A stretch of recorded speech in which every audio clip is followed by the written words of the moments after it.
When we look at the relationship between Modi and Putin, what appears on the surface as routine diplomacy is, in truth, something far more profound.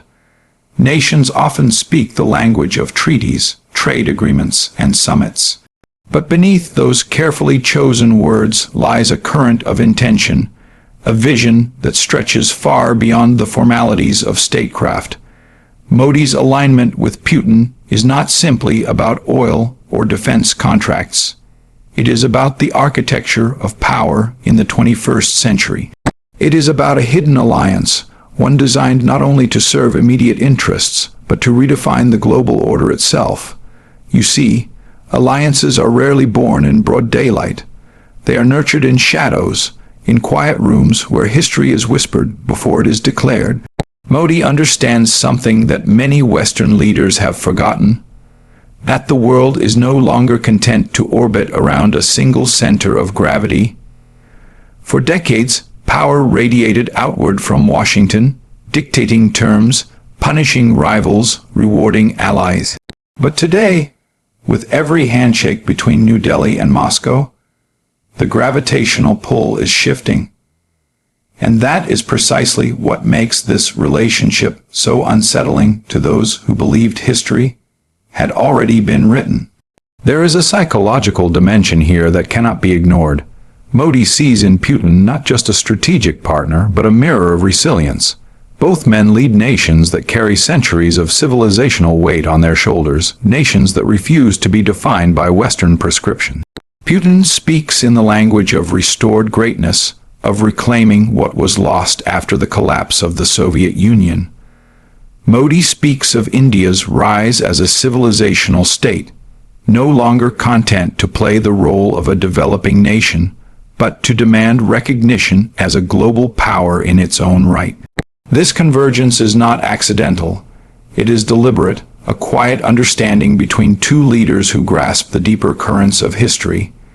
To the Western eye, it may look like opportunism, but step closer, and you begin to see something else, a strategy built on patience. This hidden alliance thrives not on headlines but on endurance. While others chase short-term victories, Modi and Putin are weaving a fabric of trust, resilience, and shared defiance. They are building an axis of influence that stretches from Moscow to New Delhi, one that could, in time, reshape the economic and political map of the globe. And yet, there is a philosophical undercurrent that makes this moment even more significant. What they are creating is not simply a transactional partnership. It is a narrative. It is the story of a world where sovereignty is no longer dictated by distant powers, where nations reclaim their right to define their own destiny. This is why the West finds it so difficult to contain. You can sanction oil, you can threaten with embargoes, but you cannot sanction the idea of self-determination once it has taken root. This is where Trump's frustration begins to make sense. Because what unsettles him is not just the deal itself, but what it represents. The crumbling of a world he believed he could dominate. The unraveling of a script where America was always at the center of the stage. Modi and Putin, by quietly joining hands, have disrupted that script. And whether we admit it or not, they have set the stage for a world where power is contested, where no single leader can claim absolute control. So when we speak of this hidden alliance, we must understand it not as a passing headline, but as a seismic shift. History is being rewritten not with the noise of explosions, but with the silence of agreements signed behind closed doors. It is a reminder that the greatest transformations rarely announce themselves with fanfare. They happen quietly until one day the world wakes up and realizes that the center of power has already moved. And here lies the truth we must face. The future is not decided by those who shout the loudest, but by those who build steadily, silently, with vision and resolve. That is what Modi and Putin are doing. And the question that remains for all of us is whether we are ready to recognize this shift, or whether we will cling to a world that no longer exists. Because in the end, History belongs not to the powerful, but to those who understand how to use power wisely. If we peel back the layers of this alliance, what emerges most clearly is the role of energy and economics as the binding thread between Modi and Putin. Nations speak of values, of democracy and freedom, but when we look closely at the mechanics of power, it is energy that fuels ambition and economics that sustains influence. Modi understands this truth with precision, and Putin has long mastered it.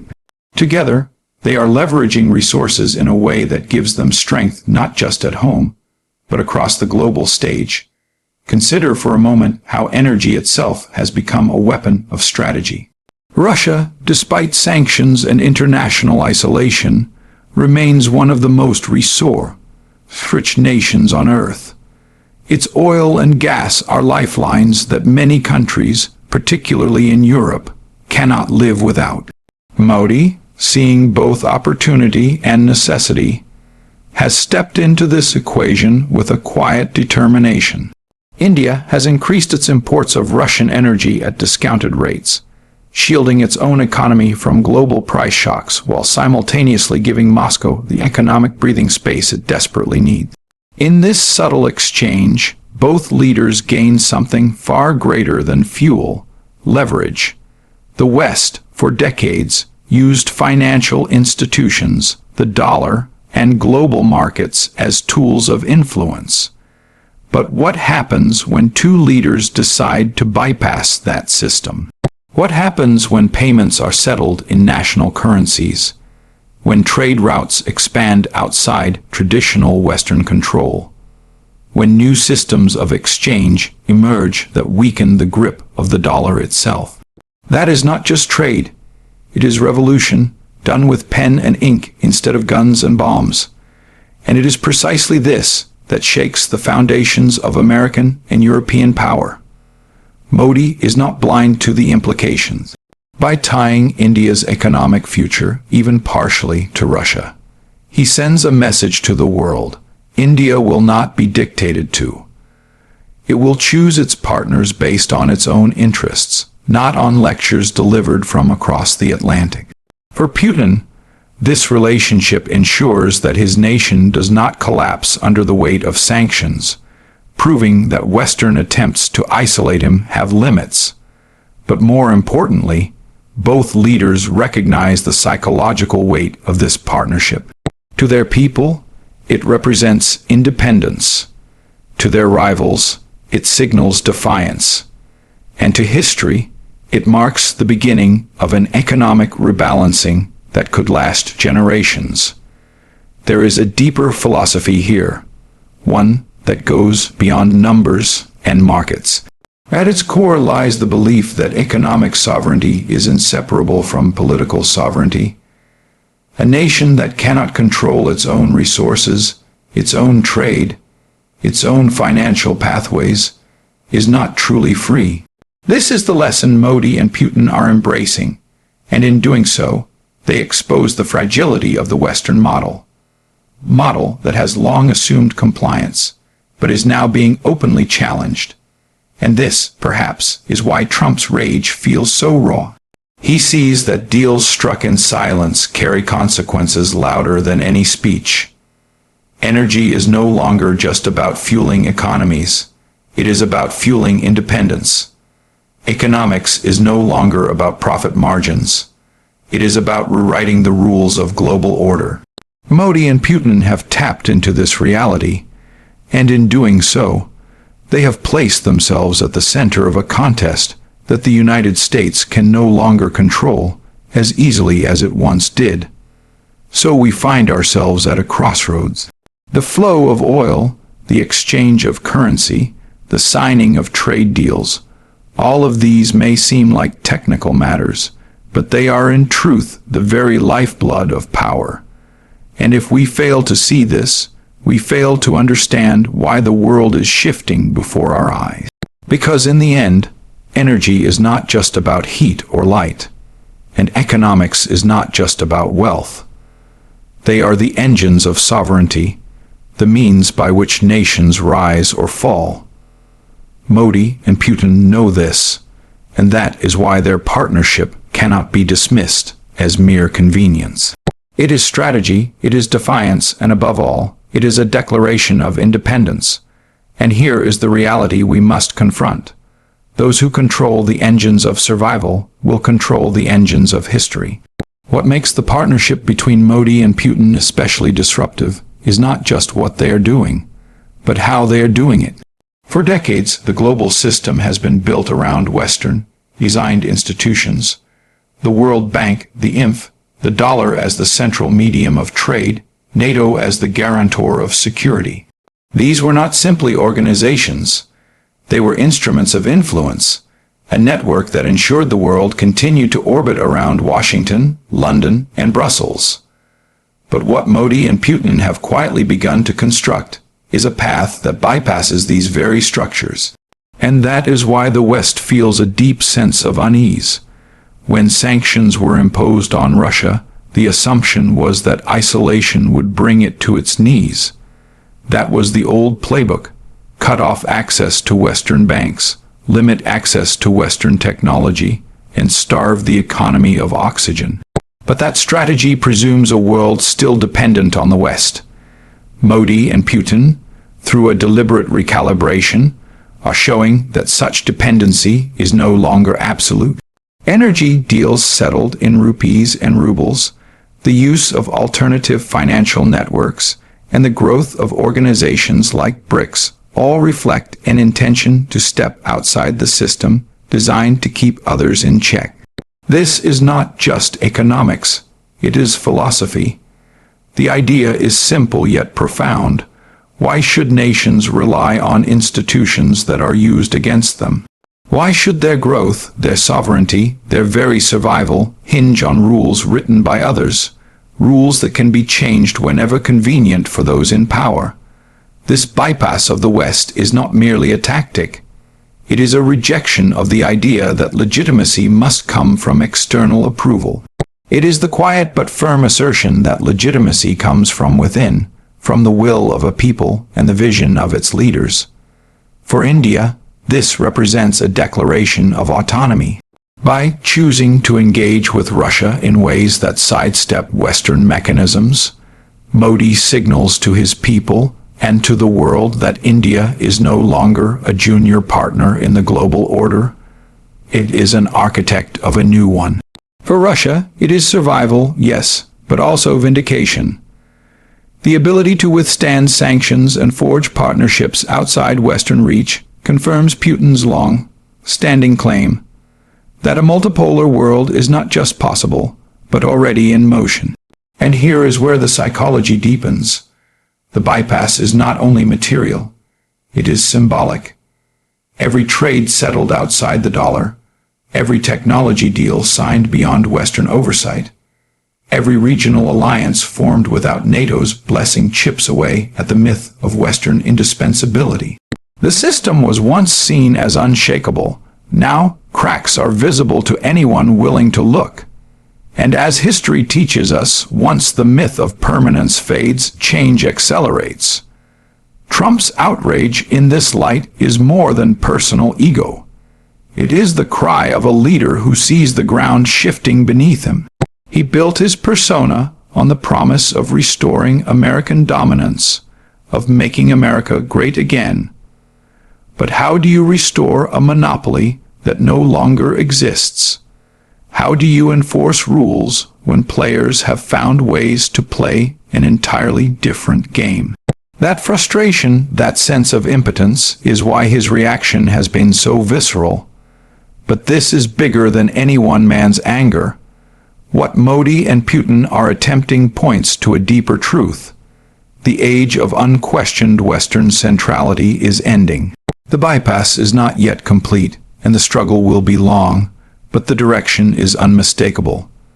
Nations are beginning to imagine futures where their prosperity does not depend on approval from Washington or Brussels.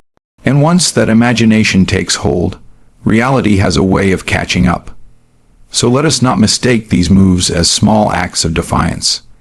They are seeds planted in fertile soil, seeds that may grow into a forest too vast for the old powers to cut down. And that is the reality we must face. The world is no longer moving in circles drawn by others. It is beginning to draw its own lines, its own maps, its own destiny. Because in the end, the bypass of the West is not just about escaping control. It is about reclaiming freedom. And once freedom has been rediscovered, it cannot easily be surrendered. Trump's reaction to this unfolding partnership between Modi and Putin was not just political. It was visceral. It was the kind of outburst that reveals something deeper than strategy, something closer to fear. For a man who built his identity on the image of strength, dominance, and control, to suddenly see the world shift in ways he cannot dictate is profoundly unsettling. His rage is not merely about a deal struck thousands of miles away. It is about what that deal symbolizes, the unraveling of a world where America could once set the rules with absolute certainty. When Trump lashes out, it is easy to dismiss his words as theatrics. But beneath that bluster lies a genuine recognition of decline. He understands, perhaps more instinctively than many of his peers, that the ground beneath America's dominance is eroding. He knows that the very tools the United States once wielded to enforce its will, economic sanctions, military alliances, financial systems, no longer carry the same weight when nations like India and Russia decide to chart their own path.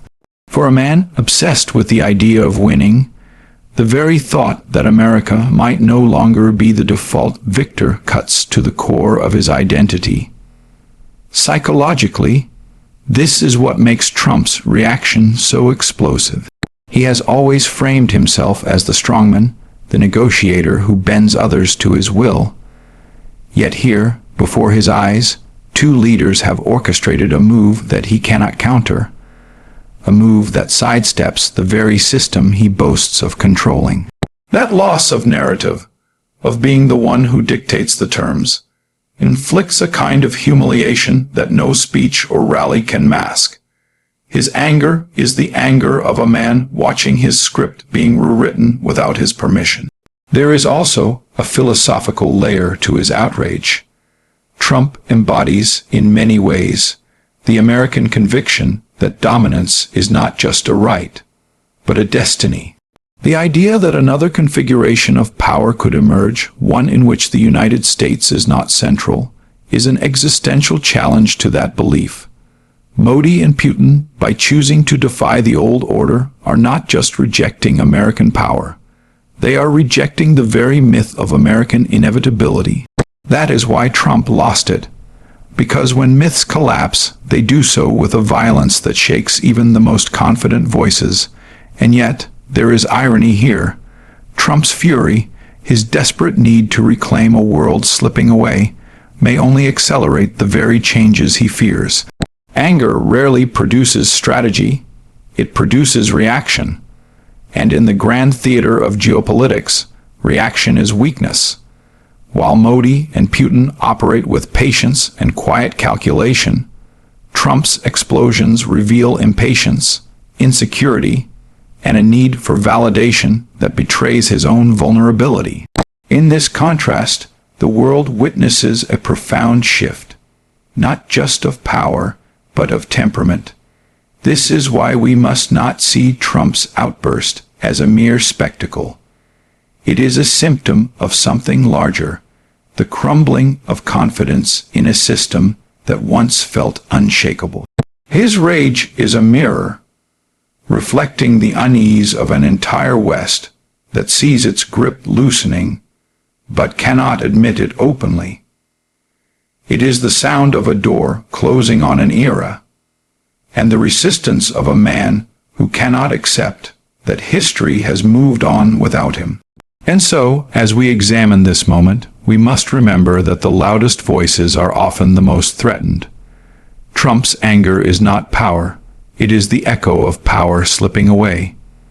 Modi and Putin understand this, and they press forward undeterred. The lesson for us is simple yet profound.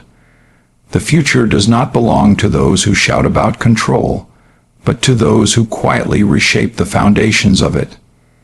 Because in the end, what we are witnessing is not Trump losing his temper. It is America losing its monopoly. And once that monopoly is gone, no amount of fury can bring it back. What truly binds these leaders together, beyond the visible deals and public gestures, are the psychological and philosophical currents that shape their decisions. To reduce their actions to simple opportunism would be to miss the deeper truth. Each of these men is animated by a vision of history, of destiny, of the role his nation must play in a world that is being reborn before our very eyes. Their politics are driven not just by strategy, but by identity, by an inner conviction that their countries are not merely participants in the global order, but civilizations in their own right. Consider Modi. For him, leadership is not just about governing a democracy of 4 billion people. It is about reclaiming a sense of civilizational pride, the belief that India is not a subordinate in the global story, but a central figure whose voice must be heard. His rhetoric, his policies, even his foreign alliances, all orbit around this idea that India is a rising power with a history stretching back thousands of years, a history that demands recognition. His psychology is steeped in the idea of restoration, of returning India to a place of prominence it once held.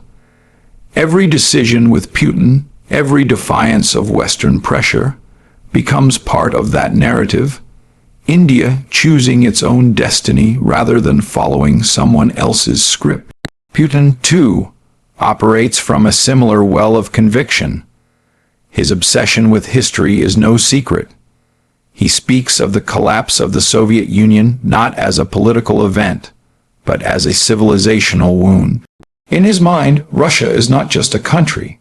It is an empire in spirit, a civilization with a unique destiny, one that cannot and should not be confined by Western borders or dictates. His psychology is that of restoration, of gathering the fragments of a broken legacy and binding them back together.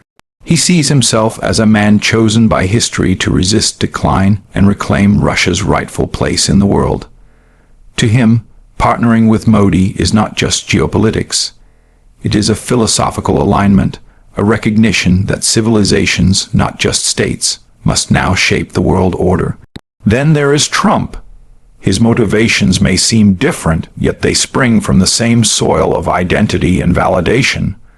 Trump does not think in terms of civilizations. He thinks in terms of dominance, of winning and losing. His philosophy, if it can be called that, is rooted in the belief that strength is the only language that matters. What unsettles him so deeply about Modi and Putin's cooperation is that it undermines his self-image as the strongman who could bend others to his will. Psychologically, he cannot accept a world where America does not automatically command obedience, because his very sense of self is bound to the notion of unrivaled American superiority. And here lies the deeper lesson. When we look past the headlines, what we see are not just leaders making deals, but men wrestling with the great questions of identity and purpose. What does it mean for a nation to rise? What does it mean to restore greatness? What does it mean to dominate? These are not just political questions. They are philosophical ones, and the answers each leader gives shape not only their policies but the trajectory of global history. The danger, of course, is that these visions collide. Modi's quest for recognition, Putin's drive for restoration, and Trump's hunger for dominance do not exist in isolation. They intersect, they clash, and they redefine the boundaries of global order. But whether in harmony or in conflict, they remind us that the forces shaping our world are not mechanical. They are human. They come from the depths of psychology, from the hunger for validation, from the longing for permanence in a fleeting world. And that is why we must pay attention, because history is never just about numbers or treaties. It is about the philosophies that guide men, the identities they cling to, and the visions they pursue. These inner forces ripple outward, reshaping borders, economies, and lives. In the end, we are reminded that power is never only about weapons or wealth. It is about the stories leaders tell themselves, and the conviction with which they live those stories. And once such convictions take root, they can alter the destiny of nations. That is the battlefield we are standing on today. What this all leads us to is the question of the future. Because hidden alliances, economic maneuvers, and explosive reactions are not isolated events. They are signals, fragments of a larger story that is being written before our eyes. The world order we once knew is changing, and not slowly, but with a momentum that feels unstoppable. To pretend otherwise is to live in a dream that has already ended. For decades, the world functioned on the assumption of stability, that America and its allies would remain at the center, and the rest of the globe would revolve around them. But now, with Modi and Putin forging their path, with China, Iran, and others watching closely, we see the birth of something else, multipolarity, a world no longer shaped by one dominant voice, but by many voices rising at once. To some, this is chaos. To others, it is liberation, but to all of us, it is reality. This shift is not merely political, it is psychological. Nations that once played the role of followers are beginning to think of themselves as leaders. They are rejecting dependency and embracing sovereignty. And with that shift in thinking comes a shift in behavior.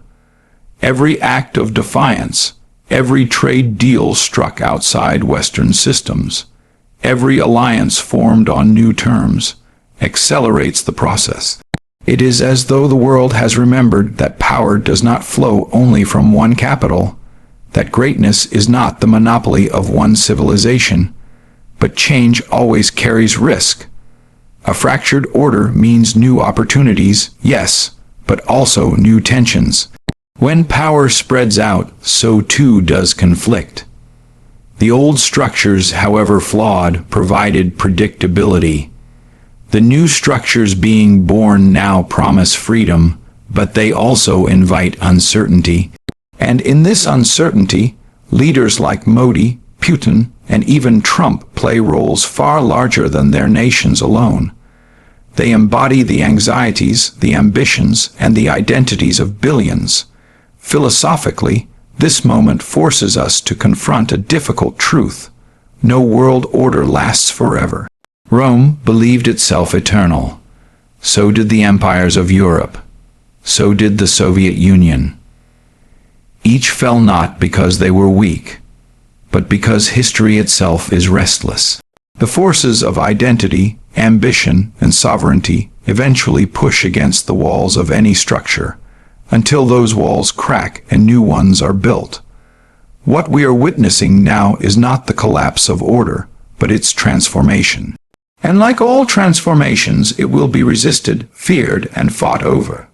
Yet it cannot be stopped. The question is, what role will we play in it?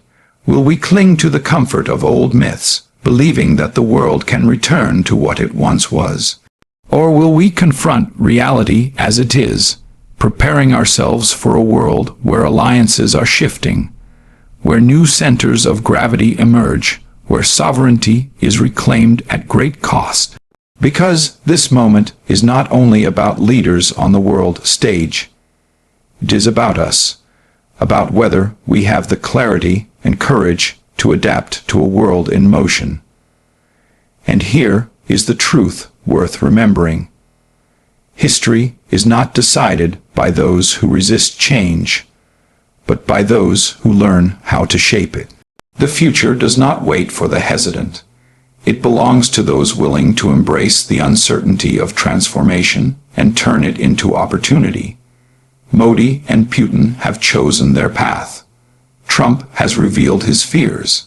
The rest of the world is choosing, piece by piece. And so the challenge comes to us, not to watch history unfold as passive observers, but to engage with it, to understand its depth, and to recognize that in every shift lies both danger and possibility. Because, in the end, the future is not written by those who cling to power, but by those who recognize that power itself is changing hands.